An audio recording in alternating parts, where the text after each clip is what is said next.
Bonjour tout le monde et bienvenue au premier webinaire sur prioriser votre santé cardiovasculaire, l'importance de la gestion du stress. Mon nom est Jessica Forcillo, je suis chirurgienne cardiaque au Centre hospitalier de l'Université de Montréal et je fais partie du conseil d'administration d'une voix aux maladies valvulaires Canada. Nous sommes une organisation à but non lucratif ayant pour objectif principal l'amélioration de la santé et de la qualité de vie des personnes atteintes d'une maladie valvulaire cardiaque. Il me fait donc extrêmement plaisir aujourd'hui de vous présenter, au nom de notre association, le premier webinaire en français d'une série de webinaires mis sur pied afin de mieux comprendre les enjeux reliés aux maladies valvulaires. Le sujet de ce webinaire s'intitule « Prioriser votre santé cardiaque, l'importance de la gestion du stress » et nous aurons la chance de discuter avec la Dr Pascale Lehoux, psychologue au CHUM, spécialisée en santé cardiovasculaire, qui nous expliquera qu'est-ce que le stress et les méthodes pour parvenir à gérer celui-ci. Avant de débuter cette entrevue, j'aimerais glisser un mot sur le délestage des procédures chirurgicales durant la pandémie, qui a en effet engendré un grand stress chez beaucoup de nos patients. Soyez assurés que les médecins, en majorité, qui s'occupent de vos dossiers, ont révisé hebdomadairement les cas qui étaient en attente et ont fait des suivis téléphoniques afin de s'assurer que les patients étaient stables. Ce qui est primordial pour les patients durant ce temps d'attente, c'est la reconnaissance de la progression des symptômes de leur maladie afin de consulter au besoin ou d'aviser son médecin. Par exemple, les symptômes reliés à la sténose aortique, qui est une maladie dégénérative ou congénitale, qui résulte en un rétrécissement de l'orifice de la valve aortique, sont l'essoufflement, une douleur thoracique ou la perte de conscience, ou un étourdissement lorsqu'on fait une activité qui demande plus. À la base, il se peut que ces symptômes soient présents vu le diagnostic de la pathologie et l'indication procédurale. Cependant, si ces symptômes commencent à survenir plus souvent et même au repos, à ce moment, il est important de reconsulter ou d'aviser son médecin traitant. Nous sommes conscients que cette attente peut générer beaucoup de stress et que certains symptômes de la maladie peuvent également se confondre avec ceux du stress.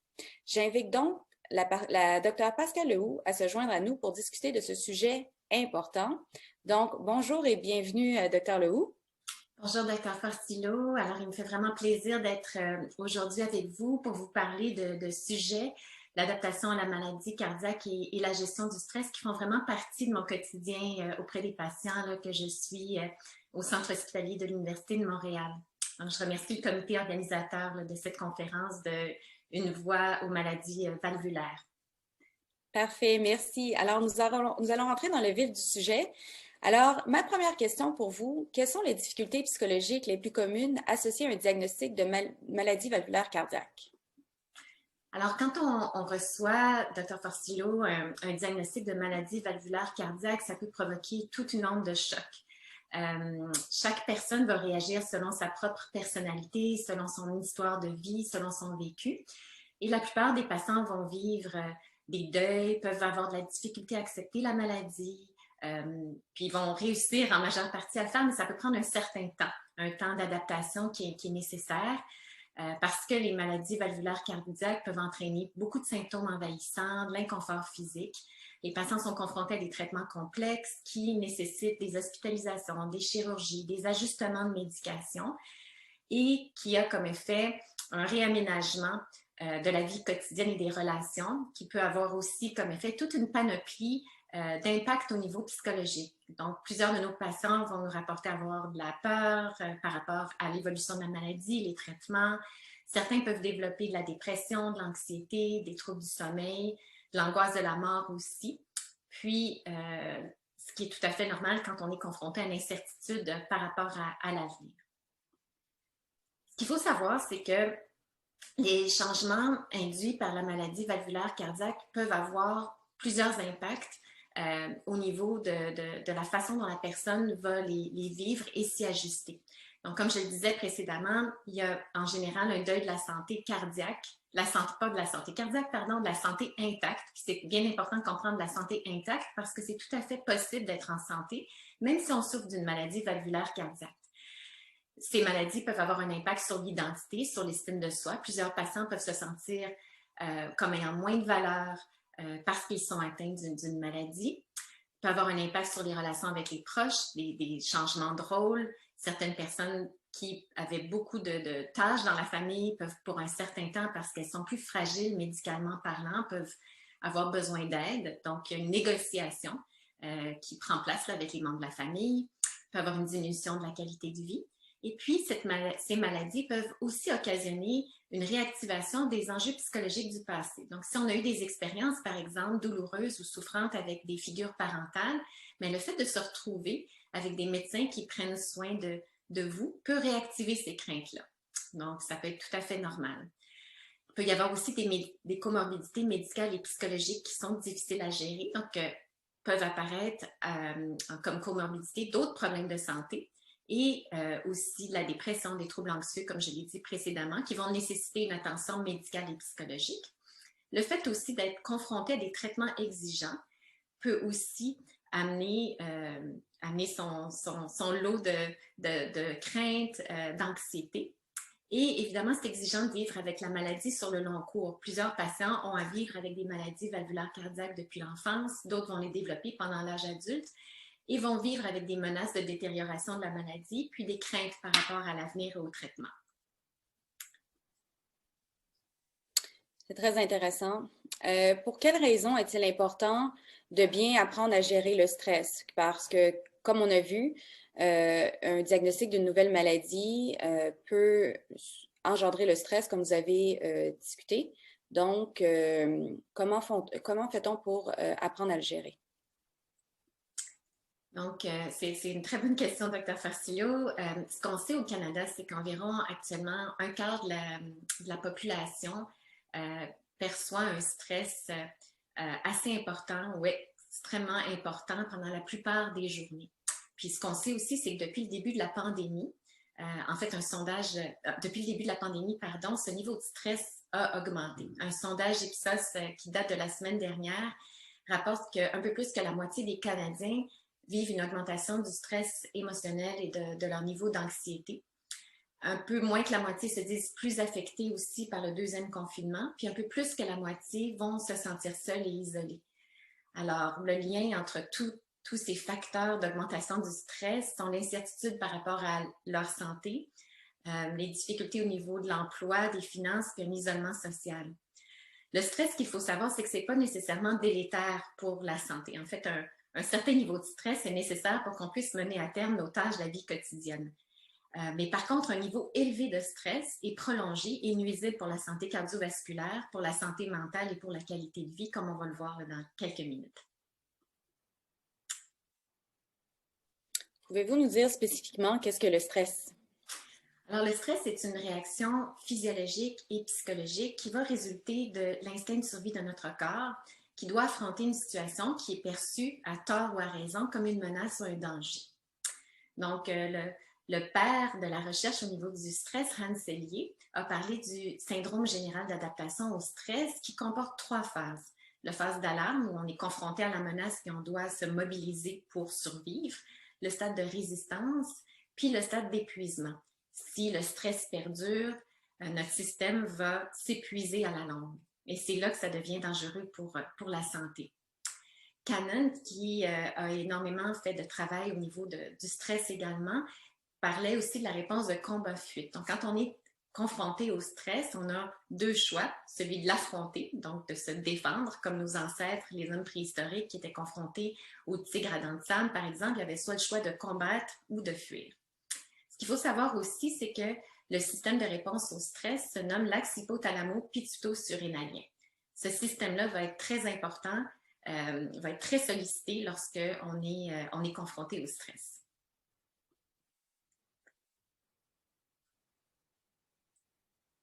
Alors, qu'est-ce qui se passe lorsqu'on est confronté au stress? On ne va pas rentrer dans les détails de tout ça, mais si on peut vulgariser un petit peu les notions anatomiques. Oui, en fait, globalement, ce qui se passe lorsqu'une menace est perçue, le système limbique, qui est un système là, qui est dans notre cerveau, va interpréter les signaux qui vont être reçus des régions sensorielles, puis va les transmettre à l'hypothalamus, une autre petite région là, dans notre cerveau. Puis va s'en suivre une cascade de réactions chimiques qui vont provoquer la sécrétion en bout de ligne des hormones de stress par les glandes surrénales.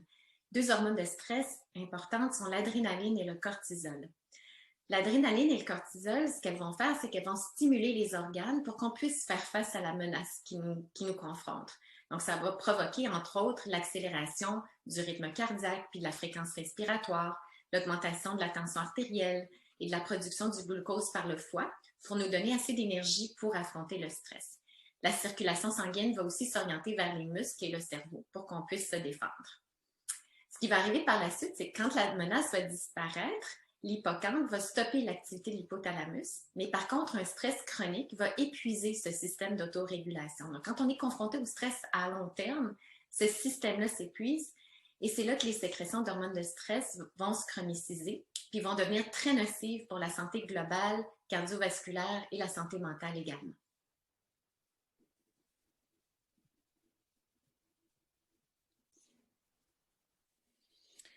Donc, il faut trouver des méthodes justement pour prévenir que ces méthodes d'autorégulation-là s'épuisent.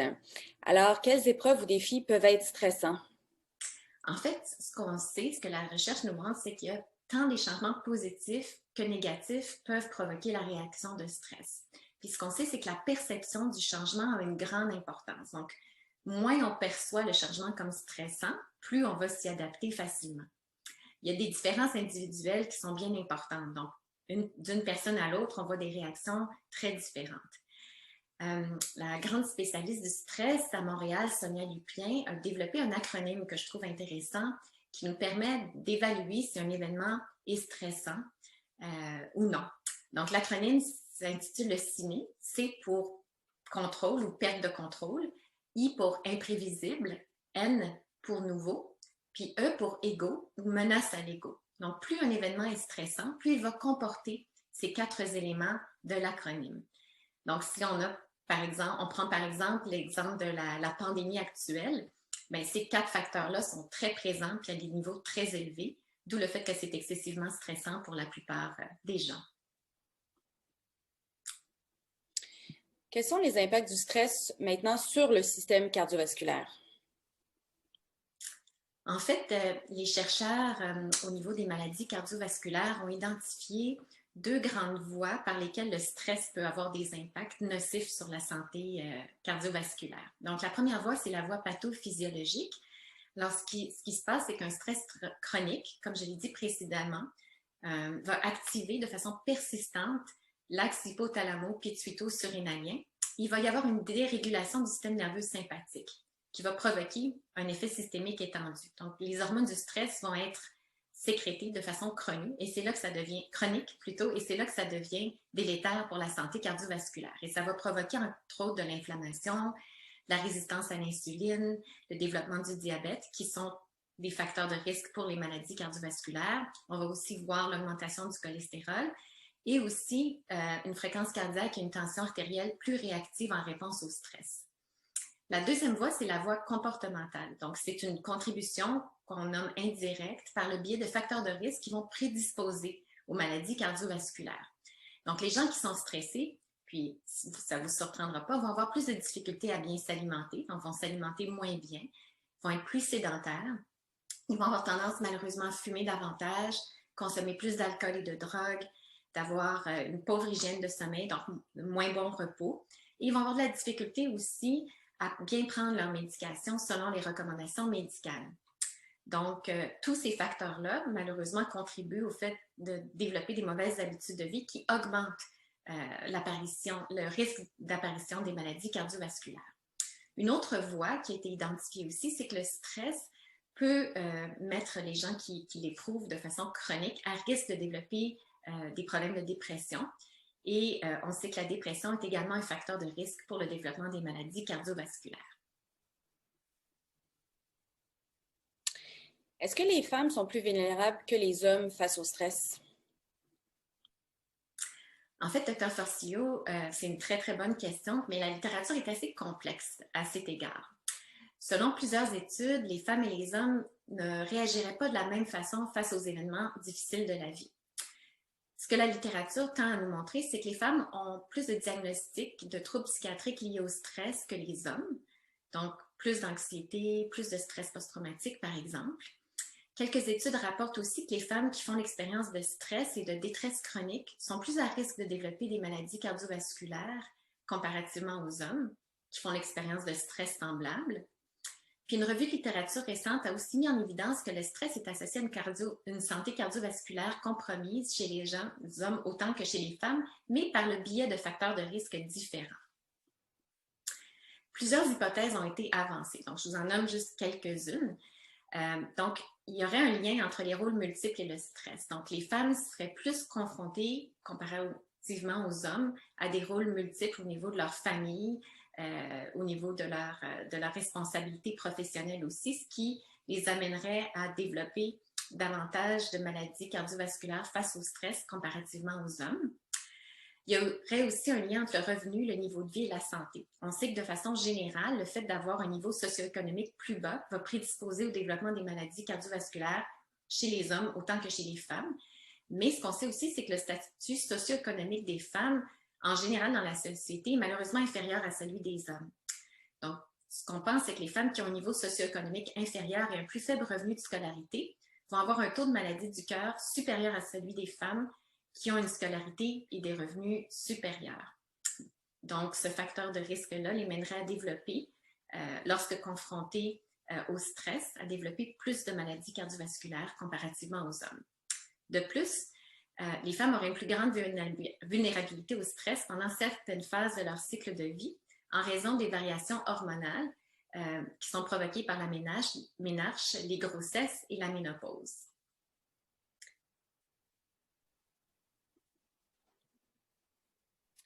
En fait, c'est intéressant parce que tous ces facteurs de risque-là, qu'on appelle les facteurs de risque non traditionnels, là, comparativement à ceux de l'hypertension, le diabète ou le cholestérol, influencent la santé cardiovasculaire. Puis il y a de plus en plus d'études, justement, qui sont en cours pour déterminer l'effet de la dépression sur l'incidence des maladies cardiovasculaires, du stress, justement, puis l'effet, en fait, du sexe et du genre des individus. Et c'est un sujet également qu'on parlera dans un webinaire futur. Ma prochaine question pour vous, quels sont les principaux signes et symptômes du stress? Alors, il y a 3 grandes catégories de principaux signes et symptômes du stress, Dr. Forcillo. Puis c'est important de les connaître parce qu'on va tous réagir au stress de façon différente. Donc, c'est important de les reconnaître pour qu'on puisse développer de bonnes stratégies de gestion du stress, comme on va voir dans quelques minutes. Alors, il y a les signes et les symptômes physiques, donc par exemple d'avoir des douleurs au dos, des problèmes digestifs. Il y a les signes et les symptômes psychologiques, donc certaines personnes, lorsque stressées, vont avoir par exemple des problèmes de mémoire, un manque de confiance en elles, sentiment d'anxiété important. Et il y a les signes et symptômes comportementaux. Donc, lorsque confrontées à un certain stress, certaines personnes vont devenir plus agitées, vont manger davantage, vont procrastiner, vont essayer de faire trop de choses à la fois. Donc, toute une panoplie de signes et symptômes de stress qui sont importants, comme je le disais, de connaître pour que vous puissiez identifier vos propres réactions bien personnelles face au stress et développer des méthodes de gestion du stress qui vont être appropriées et efficaces aussi. Puis c'est également important de savoir c'est quoi ces symptômes-là, mais il y a plusieurs de ces symptômes justement qui ressemblent aux symptômes éprouvés lorsqu'on a une maladie valvulaire, par exemple, soit l'essoufflement, les douleurs dans la poitrine, l'étourdissement. Donc, on va en discuter un petit peu plus tard. Quelles sont les meilleures stratégies afin de bien gérer son stress et d'en réduire l'impact sur la santé cardiovasculaire? Alors oui, il existe toute une panoplie de stratégies, donc on aurait pu passer une demi-journée pour vous les présenter, mais ici on a choisi les plus importantes. Donc la première, c'est de bien reconnaître les signes et symptômes qui indiquent que vous êtes stressé. Si on n'est pas conscient du fait qu'on est stressé, mais ça va être difficile d'aller chercher les meilleures stratégies pour juste apprendre à vous calmer. Deuxième groupe de stratégies, c'est de reconnaître les situations où vous êtes à risque d'éprouver du stress et par moment, ça peut être tout à fait sain de les éviter ou de les contourner. De bien prendre soin de votre santé physique et cardiovasculaire, toujours très important. Donc, c'est apaisant lorsqu'on sait qu'on fait tout ce qu'on peut pour optimiser notre santé cardiaque. Donc, par exemple, être présente aux rendez-vous médicaux, très utile, bien prendre votre médication, suivre les recommandations médicales, poser des questions à votre équipe médicale, puis de les consulter au besoin. De vous rappeler là, que vous n'avez pas à gérer tous vos symptômes ou votre stress seul, qu'il y a toute une équipe médicale qui est autour de vous. De bien optimiser vos habitudes de vie, ça c'est très, très, très important. Donc, de pratiquer de l'activité physique régulièrement, selon vos capacités, bien entendu, puis avec l'approbation de votre médecin aussi. Ça améliore l'humeur, ça améliore les fonctions cognitives, on va réfléchir mieux, puis mieux évaluer les événements aussi. Et ça réduit les effets pathophysiologiques du stress chronique, tel qu'on en a discuté là, précédemment. De manger sainement, très utile.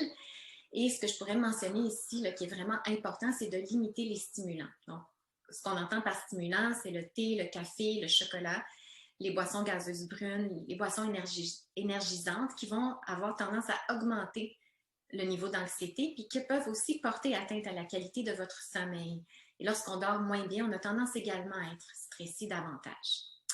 Cesser de fumer, très utile pour la santé cardiovasculaire, mais aussi pour la gestion de l'anxiété.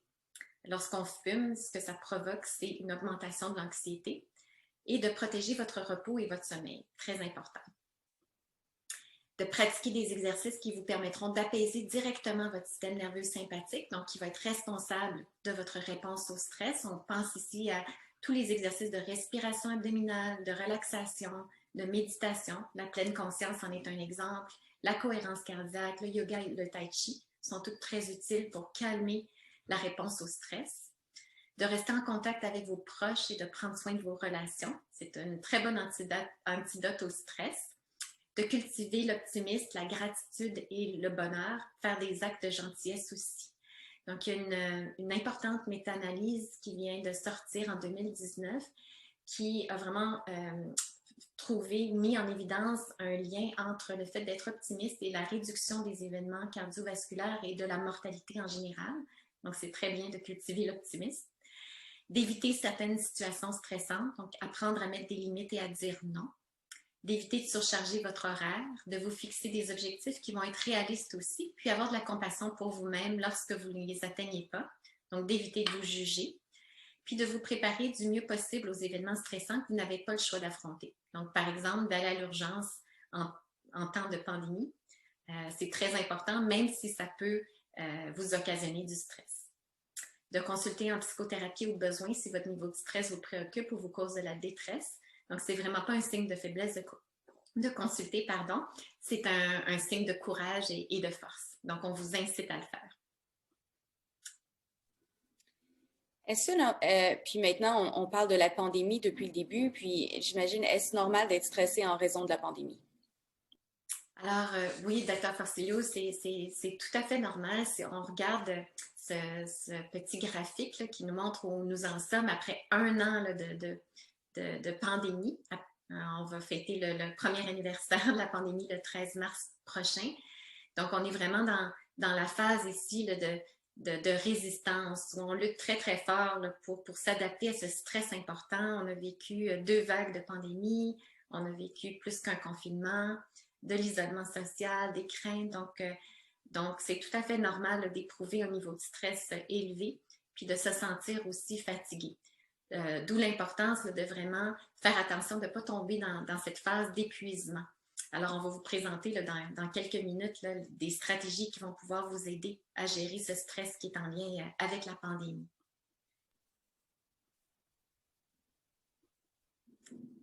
Donc, la pandémie, juste pour la mettre un peu en contexte, c'est une menace à notre survie qui est imprévisible, universelle et sans précédent pour l'humanité et qui a des multiples conséquences présentes et futures. Donc, c'est tout à fait normal d'être stressé puis d'être ébranlé.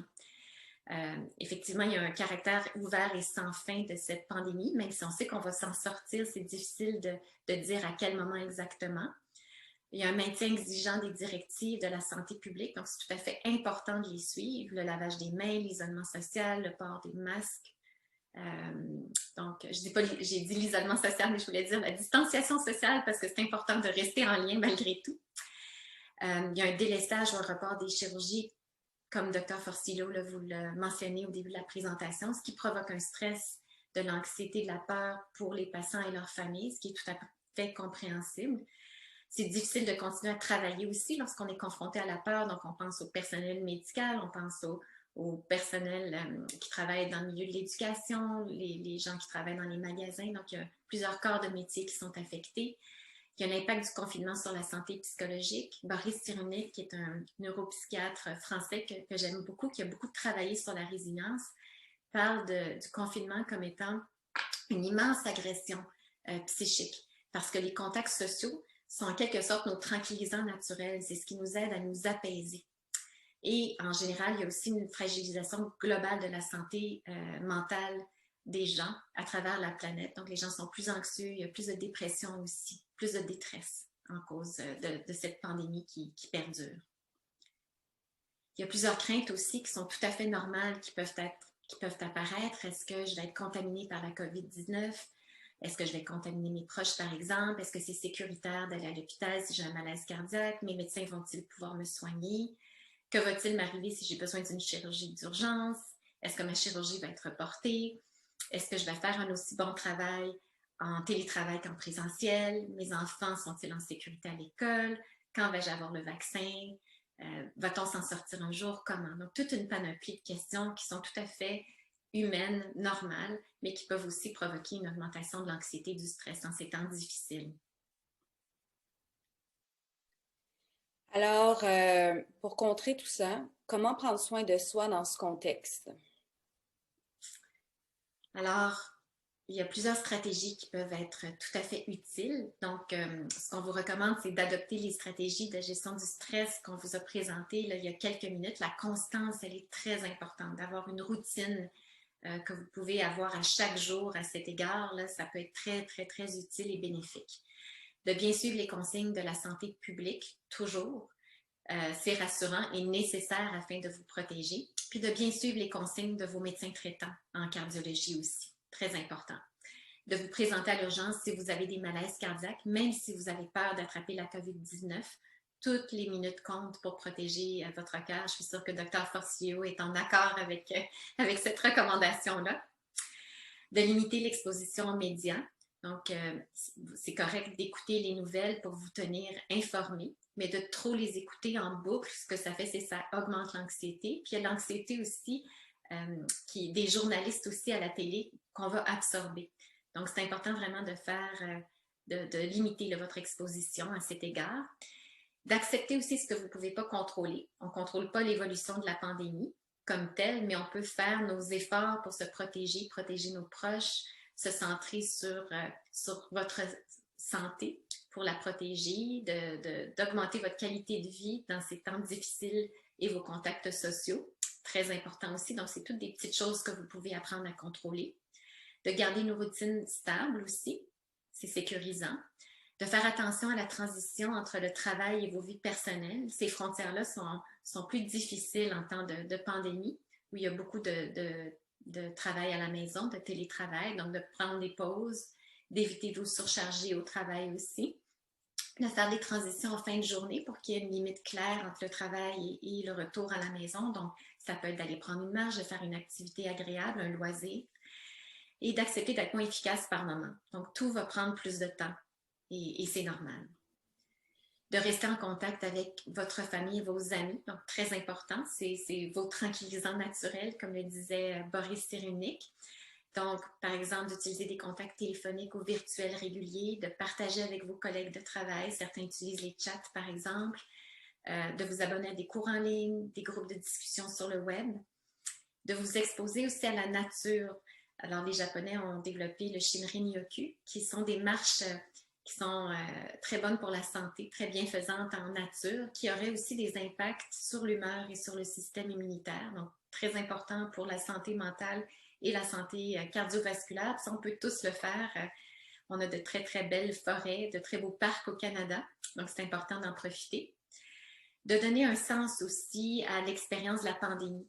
Donc, par exemple, d'accepter que les restrictions auxquelles on est confronté, donc le confinement, par exemple, la distanciation sociale, sont faites pour le bien collectif, pour garder nos proches en santé, nos proches plus vulnérables en santé, et de préserver notre système de santé pour qu'on puisse soigner les gens qui en ont besoin.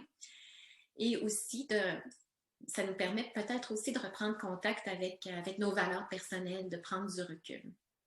Donc, il faut à tout prix garder espoir, comme on vous le mentionnait. C'est une situation temporaire et l'histoire nous montre que nous allons nous en sortir. Donc, on pense par exemple à la peste au Moyen Âge. L'humanité a survécu à la grippe espagnole au début du 20e siècle aussi. Donc, c'est important de tenir bon, puis de vraiment garder espoir, puis de voir tous les efforts qui sont faits pour développer des vaccins et une médication là, pour traiter la COVID-19.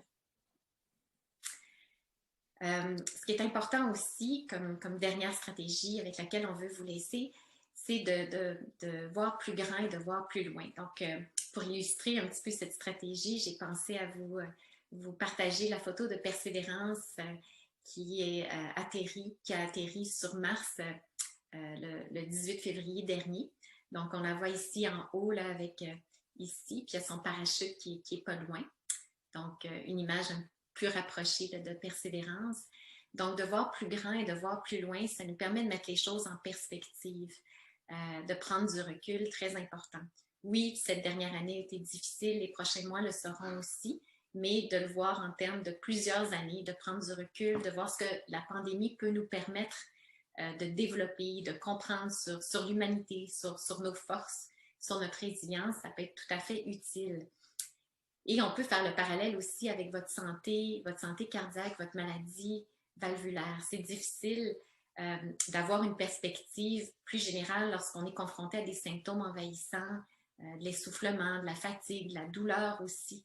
Mais c'est important de le faire parce que il y a plein d'espoir pour vous en sortir. Il y a des traitements médicaux, il y a des chirurgies qui vont pouvoir venir vous aider. Puis, si on regarde cette diapositive qui nous montre la crête du cratère de G0, qui a été prise le 24 février dernier par Persévérance, mais on n'aurait jamais pensé, il y a quelques dizaines d'années, que ça aurait été possible un jour de prendre de telles photos, puis d'aller voir s'il y a eu de la vie sur Mars. De la même façon, on n'aurait jamais pensé, il y a quelques décennies, qu'il y aurait eu des chirurgies valvulaires qui auraient permis de traiter là, les maladies valvulaires ou des interventions valvulaires percutanées également. Donc, c'est important de garder cette perspective d'ensemble, de garder espoir, même si vous traversez des moments difficiles, de vous accrocher pour vous en sortir.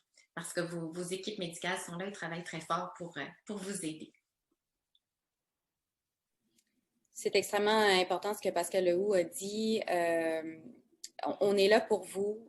Il y a des mesures qui sont établies à l'hôpital pour vous protéger et nous, on veut continuer à vous traiter. C'est extrêmement important, surtout quand ça touche le cœur. Puis, il ne faut pas hésiter à consulter, puis il ne faut pas hésiter à dire à ses proches d'aller consulter.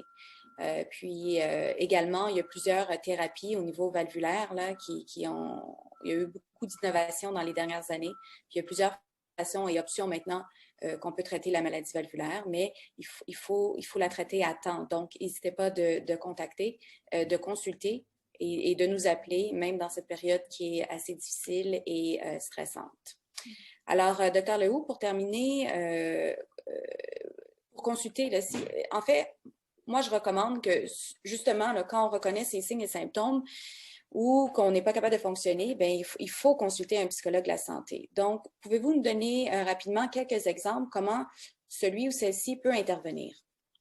Oui, tout à fait, Dr. Forcillo. En fait, psychologues de la santé peuvent intervenir à différents niveaux. Premier groupe d'intervention, c'est pour traiter les difficultés d'adaptation à la maladie valvulaire cardiaque. Donc, comme on le mentionnait précédemment, ça peut provoquer tout un choc qui est tout à fait normal. Les gens comme vous qui souffrent de maladies valvulaires cardiaques sont confrontés au deuil de leur santé intacte. Donc, tout à fait possible d'être en santé quand même, mais la santé cardiaque il y a un deuil au niveau de la santé cardiaque, puis il y a plusieurs autres deuils qui peuvent être associés. Donc, le deuil d'être sans limite, par exemple. La maladie va avoir un impact sur l'estime de soi, sur les capacités d'attachement aussi. Donc, les psychologues de la santé peuvent intervenir pour vous aider à affronter ces défis-là aussi. Un nouveau diagnostic ou une détérioration de l'état de santé peut provoquer des états de crise pour vous, les patients qui en souffrent, mais pour vos familles aussi. Donc, il y a des interventions psychologiques qui peuvent être mises en place pour vous soutenir. Les psychologues de la santé peuvent vous aider à gérer l'incertitude de la maladie, la difficulté à accepter les limites puis à gérer les symptômes physiques. Il y a des personnes aussi qui vont développer des états de stress aigus ou post-traumatiques suite à un événement cardiaque ou suite à une chirurgie cardiaque. Donc, c'est tout à fait possible d'avoir de l'aide pour s'en sortir. Il y a toute une panoplie de difficultés d'ajustement qui peuvent apparaître, par exemple, par rapport aux activités de la vie quotidienne ou la reprise du travail après une chirurgie. Donc, là aussi, c'est possible d'avoir du soutien.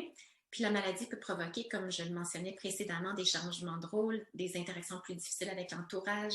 Donc là aussi, vous pouvez avoir du soutien psychologique. Deuxième groupe d'interventions qui peuvent être utiles, qui sont faites par des psychologues de la santé, c'est de traiter l'anxiété qui est liée à la maladie cardiaque comme telle. Donc, certains de nos patients vont avoir des préoccupations par rapport à la signification puis l'impact de leurs symptômes. Certains vont développer une hypervigilance par rapport à leurs sensations corporelles, donc ils vont être aux aguets de tout symptôme qui pourrait indiquer une détérioration, puis ça provoque beaucoup de détresse. Certaines vont développer des crises de panique aussi, qui peuvent être vécues comme très souffrantes et dramatiques. Plusieurs patients sont en attente des traitements, surtout pendant la COVID aussi, donc ce qui peut provoquer là, des craintes de détérioration de leur état de santé, des récidives de la maladie, donc important de consulter à ce niveau-là. Certains de nos patients peuvent avoir des croyances erronées par rapport à leur santé, puis interpréter malheureusement faussement leurs symptômes, ce qui va provoquer beaucoup d'anxiété. Donc, les psychologues de la santé peuvent intervenir pour les aider, les soutenir, recadrer les perceptions, puis aussi les soutenir par rapport à l'angoisse de mourir qui peut être présente. Donc, ça ne veut pas dire qu'ils vont mourir, mais quand on est confronté à une maladie du cœur, qui est un organe vital, mais c'est tout à fait normal d'avoir ces craintes-là. Le psychologue ou la psychologue de la santé peut également faciliter le partenariat avec l'équipe médicale. Donc, par moments, les liens peuvent être plus difficiles. Les patients peuvent avoir plus de questions. Donc, le psychologue de la santé peut intervenir comme un pont entre les patients, leurs familles, puis les équipes médicales. Et évidemment, les psychologues de la santé peuvent aussi traiter les comorbidités psychologiques et psychiatriques que peuvent vivre les patients. Donc, on parle ici de dépression, de troubles anxieux, de troubles du sommeil qui peuvent être présents de longue date ou apparaître de façon concomitante avec la maladie valvulaire cardiaque. Alors, pouvez-vous nous aider à savoir comment obtenir de l'aide psychologique? Tout à fait. Alors, première personne qui est une excellente ressource, c'est de consulter votre médecin de famille qui peut vous mettre en lien avec différents professionnels de la santé mentale dans vos provinces respectives où vous habitez. Il y a aussi des services de référence, des ordres des psychologues qui sont disponibles à travers le Canada. Donc, il faut consulter les ordres des psychologues de vos provinces pour avoir des références. Il y a la Société canadienne de psychologie, la CPA. Donc, je vous ai indiqué l'adresse sur cette diapositive. Donc, il y a plusieurs ressources d'aide en santé mentale qui sont disponibles. Vous pouvez aussi vous adresser à certains services de cardiologie d'hôpitaux généraux qui offrent des services de psychologie de la santé. Donc, il se pourrait que dans le département de cardiologie où vous êtes suivi, il y ait des psychologues de la santé qui peuvent vous aider. Donc, je vous encourage à les consulter. Il y a aussi les programmes de réadaptation cardiaque de votre hôpital traitant qui peuvent avoir aussi des psychologues de la santé. Et on vous a mis également la référence du Centre d'études sur le stress humain qui a été développé par la docteure Sonia Lupien, où il y a toute une panoplie d'outils pour faire face au stress et des capsules qui sont intéressantes au niveau de la compréhension de ce qu'est le stress pour les êtres humains.